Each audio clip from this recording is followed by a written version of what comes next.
In this tutorial, I'm going to be going over the RSS widget, specifically the list RSS widget. And what this does is this lets you quickly and easily import an RSS or Atom feed into the page. Now, for those who are not familiar with RSS and Atom feeds, I suggest you look up what they are to learn a bit more about them. But just to summarize, they're basically a type of content feed that is automatically uploaded from a separate website. And unlike, mailing lists and stuff like that, they don't require any personal information to join, and they're very easy to unjoin. You would simply disconnect from the feed. So this is a great way to stay updated on specific subjects or certain content by simply joining those feeds. So in order to join an RSS feed, you have to find the link to that particular feed, and then you would create the widget right here. Once you've created the widget, it's going to ask you for that feed URL.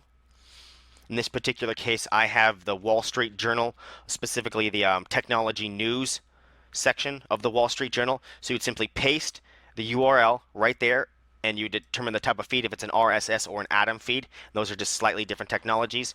And you can determine the items per page that are going to load automatically and how the pages load.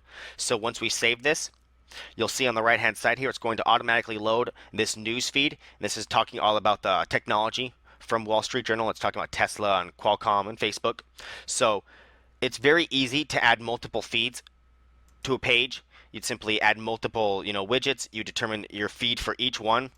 You can determine how it's organized and how it looks with the items per page if you only want a few items per page. You can do less or more items per page, and how those pages load. So this one automatically loads when I scroll down. It's going to, it said loading, and scroll down automatically. Or you can determine if you want to actually click the show more button, in which case when I scroll down, I'll have to manually click this show more button before it loads. And you can also determine how it looks in the list style and layout. You should probably be familiar with this already if you've used any lists before.